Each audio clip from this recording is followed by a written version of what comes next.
Les femmes terroristes à l'épreuve de l'islamisme. Curieux titre, mais il faut savoir que l'islamisme n'a pas créé les femmes terroristes, elles ont existé bien avant.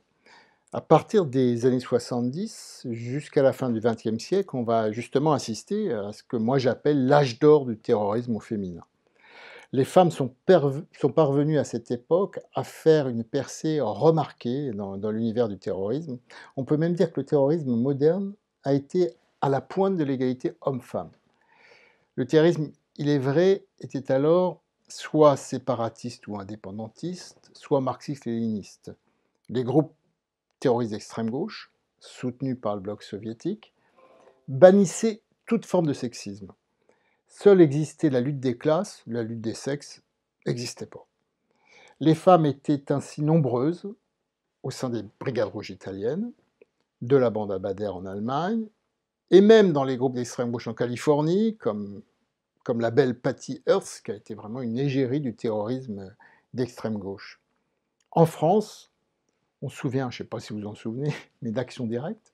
Action Directe, il y avait une parité homme-femme également, hein, avec Nathalie Ménigon et Joël Aubron. Et quant à l'armée rouge japonaise, qui était aussi un groupe terroriste puissant d'extrême gauche à cette époque, elle était dirigée par une femme, Fusako Shigenobu, qui était appelée la Reine Rouge. Donc on avait des femmes partout dans le terrorisme d'extrême gauche à l'époque. Et le même phénomène était observé dans les mouvements séparatistes, le terrorisme séparatiste ou indépendantiste, et notamment dans le plus important d'entre eux, ETA. Les femmes n'avaient rien à envier aux hommes, il y avait une foultitude de femmes dans ETA, largement autant que les hommes et dans des postes tout aussi importants. Donc on peut vraiment parler d'égalité homme-femme dans le terrorisme dans les années 70 et jusqu'à la fin du XXe siècle. Il y avait des femmes aussi, c'est peut-être un peu plus surprenant, peut-être en moins grand nombre, mais dans les groupes palestiniens. La plus célèbre était Leila Khaled, qui avait un goût prononcé pour les détournements d'avions. Elle a fait beaucoup de détournements d'avions au nom du FPLP, le Front populaire de libération de la Palestine. Il y avait aussi Souheya Saïeh, qui a aussi détourné pas mal d'avions pour le groupe FPLP, Front de libération populaire de la Palestine, Opération spéciale, FPLP-OS, qui était un groupe dissident du FPLP. Donc on avait des égéries aussi femmes dans les groupes palestiniens qui luttaient pour l'indépendance enfin la création d'un État palestinien.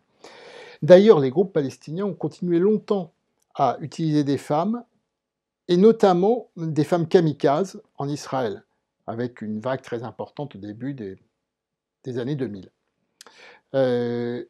Et d'ailleurs, c'est intéressant parce que des groupes qui n'ont pas été islamisés au départ ont gardé la tradition justement d'utilisation des femmes, précisément parce qu'ils avaient cette tradition avant que l'islam radical rentre dedans. Ça a été vrai pour les groupes palestiniens, qui sont islamisés avec la création du Hamas, mais ça a été vrai pour les groupes tchétchènes.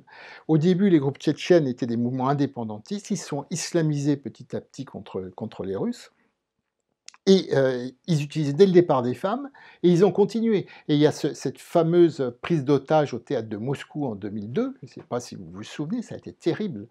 Il y avait 40 terroristes, la moitié c'était des femmes, ça a fini par une boucherie parce que les forces spéciales russes ne font pas dans le détail, hein, donc les 40 terroristes ont été tués, mais aussi 128 des otages. Hein. On gaze tout le monde, comme ça, il n'y a pas de souci. Et c'est un peu logique aussi, parce que là, je vous parle d'une époque où le terrorisme était justement ou d'extrême gauche ou indépendantiste. Et finalement, les mouvements indépendantistes ont toujours considéré, puisqu'il s'agit d'avoir l'indépendance sur un territoire, que les femmes étaient aussi concernées que les hommes. Je ferai un petit bémol quand même pour le FLNC Corse, dans la mesure où les nationalistes corses ont tendance à un peu à être machos, si vous voulez, hein, et à préférer laisser leurs femmes voilà, en cuisine plutôt que les inciter au plasticage de nuit. Donc, à part ce mouvement-là, qui est très méditerranéen et pas très ouvert sur l'égalité homme-femme, les autres mouvements indépendantistes sont tout à fait admis que les femmes avaient leur rôle à tenir. Euh, alors, c'était l'âge d'or, mais il est vrai que l'émergence du terrorisme islamiste va mettre à mal cet équilibre fragile d'égalité homme-femme dans le terrorisme, avant qu'une nouvelle poussée féministe vienne prendre de l'ampleur, hein, en particulier en France. L'islamisme a-t-il marqué la fin du terrorisme au féminin? On pourrait le croire. Au départ, c'est un peu ce qui s'est passé. Quand on voit les premiers groupes terroristes islamistes, quand on voit par exemple le GIA algérien, quand on voit les groupes qui œuvraient en Bosnie, dans le djihad en Bosnie, entre 1992 et la fin de l'année 1995, il n'y avait pas de femmes. C'était quelque chose de complètement macho. Il n'y avait que les hommes qui avaient le droit d'aller se faire exploser, d'aller se faire tuer et d'aller au paradis par-dessus le marché. Pareil en Afghanistan et au Pakistan, au sein d'Al-Qaïda contre les soviétiques, il n'y avait pas de femmes, absolument aucune femme. Euh, les femmes, certes, dans ce qu'on a appelé les premières filières afghanes, accompagnaient leurs maris dans les camps d'Al-Qaïda en Afghanistan ou au Pakistan. Mais accompagnées simplement. Elles venaient sur place et elles faisaient la cuisine, grosso modo. Et des terroristes célèbres français comme Jamel Bégal ont été accompagnés par leur femme, en l'occurrence Sylvie Bégal, tout aussi extrémiste que lui, sauf que sur place, c'est hors de question qu'elle s'entraîne aux armes et qu'elle s'entraîne à faire la guerre. Elle restait à faire les tâches ménagères. Alors, comment ça a évolué, cette chose-là? Eh bien, ce qui a libéré la femme intégriste terroriste, c'est Internet. Ça peut paraître surprenant. Pourquoi? Il faut bien comprendre le débat. Hein. L'islam radical applique des règles concernant les femmes très dures, c'est-à-dire pas de promiscuité avec les hommes. Hein, pas de promiscuité avec les hommes. Pour sortir, il faut avoir un homme un makam qui vous guide. Il faut le voile intégral. Comment voulez-vous faire le djihad comme ça? Comment voulez-vous combattre? C'est quasi impossible. Mais Internet a permis aux femmes de participer au djihad d'autres façons. Et les premières femmes djihadistes dans les groupes terroristes d'importance sont des gens qui se sont retrouvés à tenir des sites islamistes de propagande. Et notamment la plus célèbre, qui a tenu l'un des premiers sites Minbar SOS, s'appelait Malika El Haroud, elle vivait en Belgique. Elle a donc fait cette propagande pour recruter des hommes pour aller faire le djihad. Elle s'est servie aussi de ce site pour envoyer de l'argent, faire passer des messages entre les groupes terroristes, entre des gens qui étaient sur place et des gens en Europe. Donc, derrière son clavier, elle respectait le dogme, hein, pas de séparation homme-femme, on ne sort pas sans être complètement voilé. Elle faisait son djihad informatique en respectant les règles de l'islam radical. Et c'est ça, c'est le djihad médiatique qui a ouvert la voie au rôle des femmes. Et beaucoup de femmes se sont retrouvées derrière leur clavier, derrière les sites internet. Il y a eu aussi Ansar El-Haq qui a eu comme administratrice une femme, qui était à Londres en l'occurrence, et qui, pareil, avait ce rôle de faire passer des messages, de l'argent, des informations utiles pour les groupes terroristes sur place. Alors pour vous situer Malika El Haroud, vous verrez, hein, son premier mari a tué le commandant Massoud, rien que ça. Bon, il est mort aussi. Elle s'est remariée à Moïse Garsalaoui, qui au Waziristan a formé des Français et des Belges pour des attentats terroristes, et notamment qui a accueilli Mohamed Merah pendant 15 jours. Pour donner un peu le niveau des maris de Malika El Haroud. Donc je vais vous dire, c'est quelqu'un qui est, comme j'en ai vu plusieurs d'ailleurs, largement aussi radicalisé que ses époux. Mais c'était qu'une première étape. À un moment donné, les femmes ont voulu faire plus, combattre elles-mêmes. Et c'est venu quand même. La seconde étape, ça a été la femme kamikaze. Ça existait déjà pour les mouvements tchétchènes, comme je vous l'ai dit, les mouvements palestiniens. Maintenant, il fallait que ça rentre dans les groupes comme Al-Qaïda, les groupes salafistes. Ça a été très difficile. Mais à force d'utiliser des kamikazes, ces groupes ont eu besoin de main-d'œuvre, j'allais dire, enfin de chair à canon.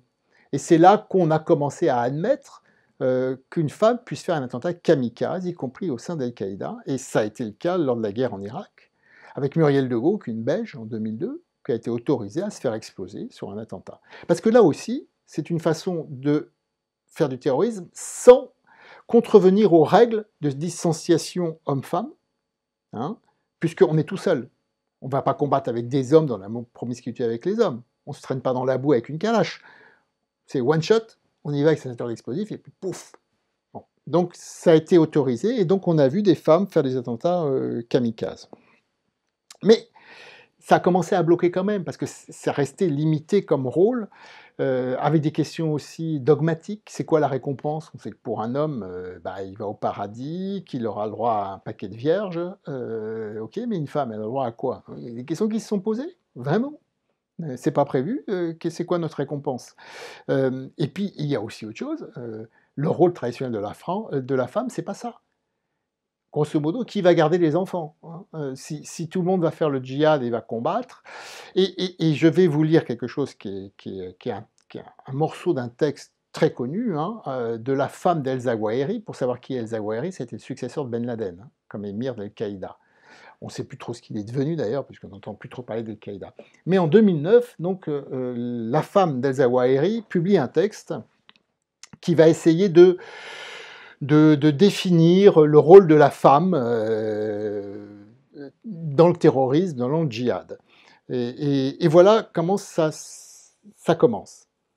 De nombreuses questions ont été soulevées sur le rôle des femmes musulmanes dans le djihad actuel, et je dis, conformément à la loi divine, que le djihad est une obligation personnelle qui pèse sur chaque musulman, homme ou femme. Donc le principe, c'est obligation individuelle, donc homme comme femme. Mais la façon de combattre n'est pas aisée pour une femme musulmane, puisqu'elle doit être accompagnée d'un mahram dans tous ses déplacements. Donc, les règles de l'islam radical, un homme de la famille doit accompagner une femme dans tous ses déplacements. Comment on fait la guerre comme ça? Cependant, nous pouvons agir pour notre religion de différentes façons, et nous devrions garder nos forces au service des moudjahidines en accomplissant tout ce qu'ils nous demandent d'accomplir, que ce soit en les aidant financièrement ou en leur rendant n'importe quel autre service, en transmettant des informations ou des suggestions, en participant au combat ou même à une opération martyre. Combien de sœurs ont participé à de telles opérations martyrs en Palestine, en Irak, en Tchétchénie, et ont humilié ainsi l'ennemi en leur causant une grande défaite? Nous demandons à Allah d'accepter de les accepter et de nous permettre de suivre leur exemple bénéfique. Là, voilà, on admet les opérations martyrs, on parle de djihad sur Internet, de transmettre de l'argent, mais ça finit comme ça. Écoutez bien. Mais notre rôle normal, dont nous espérons qu'Allah l'accepte, est de protéger les moudjahidines en protégeant leurs enfants et leurs maisons et en gardant leurs secrets, et de les aider en éduquant convenablement leurs enfants. Donc, malgré tout, le rôle primordial, c'est de rester à la maison et d'éduquer les enfants pour qu'ils deviennent des futurs moudjahidines. Et d'ailleurs, à cette époque, est publié sur les sites internet le fameux manuel, justement, pour les femmes de djihadistes, comment élever son enfant pour qu'il devienne un moudjahid. Donc c'est très théorisé, et finalement on revient sur quelque chose qui est très traditionnel, et par rapport à toute cette étape, on est quand même dans, il faut rester à la maison, il faut s'occuper du ménage, des enfants, et du dogme religieux à la maison, et bon, combattre, ça a ses limites tout de même. Alors ça a été finalement la deuxième époque, je dirais, le terrorisme au féminin en danger, avec une ouverture tout de même dans le salafisme, une ouverture Al-Qaïda, mais une porte finalement assez vite refermée.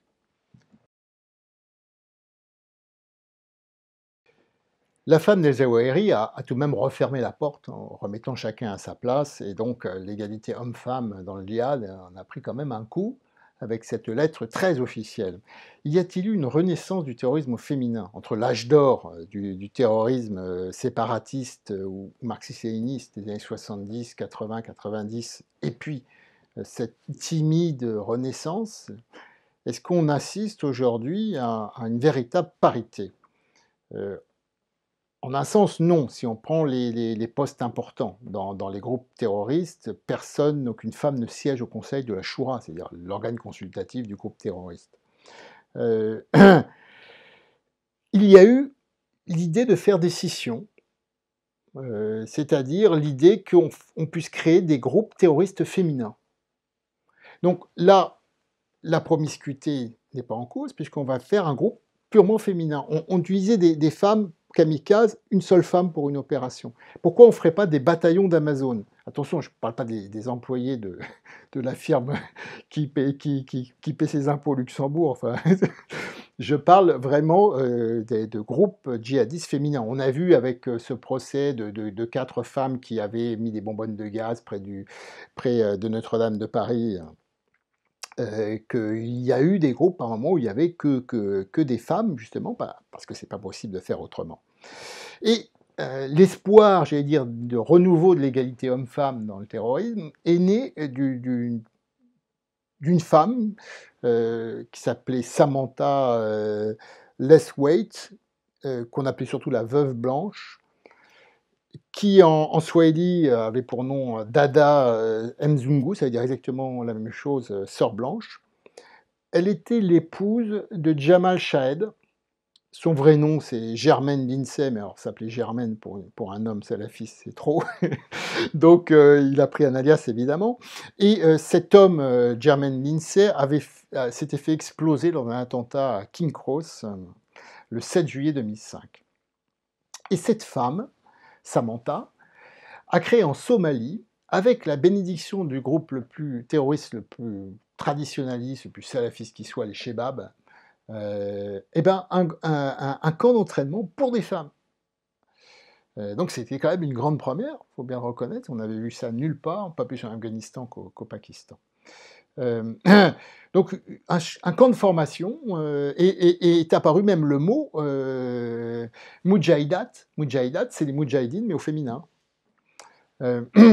Donc voilà la solution qui a été trouvée à un moment donné par Al-Qaïda, en disant, ben bon, la promiscuité n'est pas possible, ben c'est pas grave, elles vont faire des groupes, on va faire des groupes terroristes qu'avec des femmes. En plus, les femmes, c'est pratique, elles passent plus inaperçues pour les attentats terroristes, c'est pas bête du tout. On commençait donc à toucher à la véritable égalité des sexes. En plus, très franchement, quand vous voyez le corps d'une femme kamikaze et d'un homme kamikaze, c'est tout dispersé, c'est pareil, vous ne faites pas la différence, je vous assure, après un attentat. Alors Samantha, vraiment, aurait dû être inscrite sur la liste des terroristes les plus recherchés par le FBI. Vous savez qu'ils ont leur liste wanted, hein, comme dans les westerns. Et c'est là que, quand même, il s'est passé quelque chose qui est assez amusant, finalement. Le 2 mai 2013, pour la première fois, mais dans l'indifférence générale, il faut bien le dire, le FBI a inscrit une femme sur la liste des 25 most wanted terroristes. Sur cette liste des 25 terroristes les plus recherchés de la planète, sur cette liste du FBI, avait notamment figuré en numéro 1, évidemment, Oussama Ben Laden, avec une prime de 25 millions de dollars. Figurait encore El Zawahiri, avec une prime à peu près équivalente, donc le successeur comme émir d'Al-Qaïda, et puis d'autres terroristes islamistes, bien entendu, assez célèbres. Et je me souviendrai toujours de la discussion que j'ai eue à l'époque avec un ami du FBI, par rapport à ce grand événement, ce grand pas pour l'humanité, pour l'égalité homme-femme, c'est-à-dire la première femme inscrite sur cette liste. Hein. Je me dis, mais voilà, on était à peu près, c'est un peu comme voilà, la remise d'un prix, ça va être qui, ça va être qui. Et quelle déception, c'est extraordinaire. Ça aurait dû être Samantha, hein, dont je vous ai parlé, chez les Shebab en Somalie, et très largement. Quand le nom de l'élu a été dévoilé, ben c'est bien simple, personne ne savait qui c'était. Alors, elle s'appelle Joanne Chezimar, alias Asaka Shakur. Vous avez bien entendu, Joanne, pardon, Chezimar, alias Asata Shakur. Je suis obligé de le lire parce que personne ne savait qui c'était, et même plus les Américains. C'est donc la première femme dans l'histoire de l'humanité qui a été inscrite sur la liste des Most Wanted terroristes du FBI. En fait, c'est une femme qui a été accusée d'avoir tué un policier américain blanc, alors qu'elle était noire, en 1973. Elle faisait partie de la Black Liberation Army, hein, l'armée de libération black. Elle a été donc condamnée pour ça. Elle a toujours nié les faits. Et à l'occasion des 40 ans du crime en question qui lui était reproché, le FBI tenait absolument à ce qu'elle soit inscrite sur la liste des Most Wanted. Vous voyez, les préoccupations de l'administration américaine en matière de terrorisme, ça fait très sourire. En fait, ça sentait le piston à plein nez. Hein. Le FBI voulait à tout prix que ce soit une américaine, manifestement, et une noire américaine.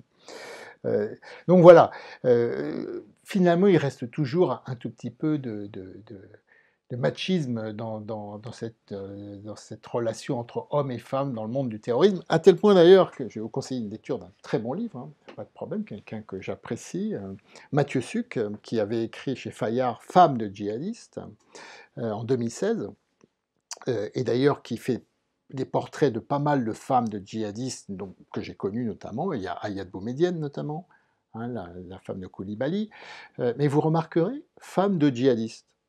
Ça vous laisse penser quoi? Il n'y a pas marqué femme djihadiste. Femme de djihadiste. On est la femme de quelqu'un. Si c'est pas sexiste, là, désolé, désolé Mathieu Suc, mais on est encore loin de l'égalité homme-femme avec ce titre, même si le livre est excellent par ailleurs. Et la France dans tout ça? Est-ce que la France a été en pointe dans la reconnaissance de l'égalité homme-femme dans le terrorisme? Alors, au début, pas du tout, hein. Quand j'ai commencé l'antiterrorisme, quasi pas de poursuites pour les femmes de djihadistes, justement. Et pourtant, elles allaient sur des zones de combat, elles allaient en Afghanistan, elles allaient en Bosnie, elles sont allées à peu près partout pour suivre leur mari, mais on ne les poursuivait pas. C'est-à-dire que quand elles revenaient de zone, on arrêtait le mari, on n'arrêtait pas la femme. On estimait que là-bas, ils n'avaient pas combattu, ils ne s'étaient pas entraînés au maniement des armes ou des explosifs. Elle avait fait ce qu'elle faisait en France, c'est-à-dire la cuisine, grosso modo, et le ménage. Ce qui était exact d'ailleurs. Mais on en restait là, et combien de femmes très très radicalisées sont rentrées en France sans avoir aucun souci avec la justice française. Le grand changement de politique, ça a été les départs massifs en Syrie. C'est ça qui a fait changer. Rien n'avait changé avant ça. On est tombé dans une théorie inverse en disant que, bah, après tout, elle était allée sur place, rejoindre un groupe terroriste, l'État islamique, et donc grossir les rangs de ce groupe terroriste, peu importe ce qu'elle fait exactement, concrètement sur le terrain, ça ne nous concerne pas. Elle est un membre de ce groupe, les activités qu'elle peut avoir étant un autre problème. Et d'ailleurs, elle est tellement un membre de ce groupe que sur place, une de ses activités va faire de produire des enfants, des futurs moudjahidines, pour renforcer le groupe islamiste. Et donc on s'est mis à les poursuivre au même titre que leur mari, même si n'avaient pas touché à une calache. Grosso modo, en partant du principe exact par ailleurs qu'elles étaient aussi radicalisées que leurs époux et potentiellement aussi dangereuses.